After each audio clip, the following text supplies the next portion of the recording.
काळजी करू नकोस. पण राज्य तर लवंकुशांचं सुरू आहे. माझा देव दर्शन देता कसा होईल याला कारण आहे. म्हणून संभ्रम निर्माण झाला. तुझ्यासाठी शिवाय महाराणी पूजा करत होती त्या सदाशिवाची, रामपूची सदाशिव. पण सदाशिवाला बोलविल्यावर सदाशिव येणार, राम तर कसा येणार? उत्तर पूजेला मिळाली. पूजन शिवांचं चालू होतं, ते आले नाही. म्हणून हा श्रीदेव अभिराम साक्षात दर्शन देण्यासाठी याला पायदळ. अभिराम आमच्या राज्यात येऊन गेला. हो, बरेच दिवस इकडे. आमचे बंधुराज कंदर्प यांनी आपली पूजा केली होती. हिनं आता उत्तर पूजा केली. तुम्ही आता नेमकं काय ठरवणार? पाय घालणार की महाप्रसाद करणार? मुसळधार पाऊस झाला की नद्या तुडुंब वाहतील तेव्हा विसर्जन होईल. सत्य अभिराम म्हणून तुम्ही राम आहात म्हणून सांगता. आहेच, आहात सातवा होता. एक बाप. हो, तुम्ही राम आहात. आज बाप आणि एक आई झुरते आपल्या पोरासाठी. आमचा पोर पुढे गेला, कुठं गेला काही कळत नाहीये. ते मी शोधेन. नाही देवा थांब, ते मी शोधेन. देवा थांब, शोधेन म्हणून. अरे मग शोधायला नको. देवाला भक्त नमस्कार कधी करतात?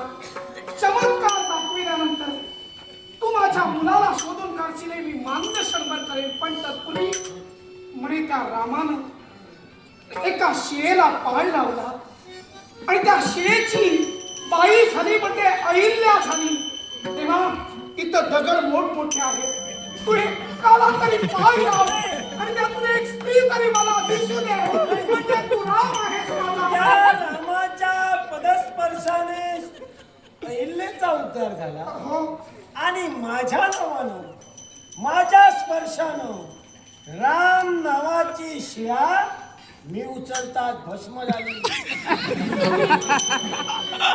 हे कुठल्या आमच्या कांतीपुरातील तुम्हाला कदाचित माहित नसेल. त्यामुळे त्या रामापेक्षा हा अभिराम, देव अभिराम. हो, जरा देव अभिराम राम लिहिलं आणि ते दगड पाण्यात तरंगले. आमचे खाली जाणार. म्हणजे तुम्ही देव नाही ते सिद्ध. कसं काय? अभिराम अरे पाण्यावर तरंगणारे बरेच जण आहे, पण पाण्याच्या सखोल खाली जाणारे माझ्यासारखे मात्र कमी. या विश्वात कारण या आहे, विश्वात कारण या विश्वात याचं कारण सांगतोय. शिवशंकरांचं कुळ कुणाला मिळालं माझी नाही सवय. आणि सागराचं मूळ कळलं नाही. तुम्ही कुठे मुळात? पण तो दगड जाणार आहे ना माझी, मी टाकलेला.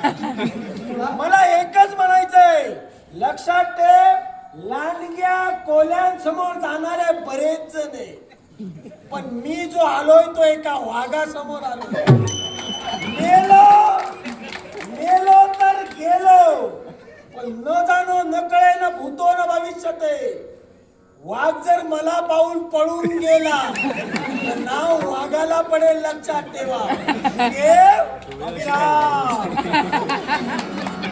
वाघाला ही माझ्या गुरुची शिकवण. वाघाला माझ्या गुरुची शिकवण. तुमच्यावरून तुमचे गुरु कसे असतात? बोलायचं नाही, मला बोला.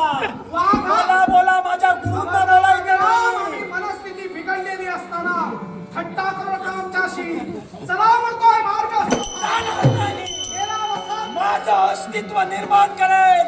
ऐकला नसेल तर या राज्यावर स्वतःचे अधिकार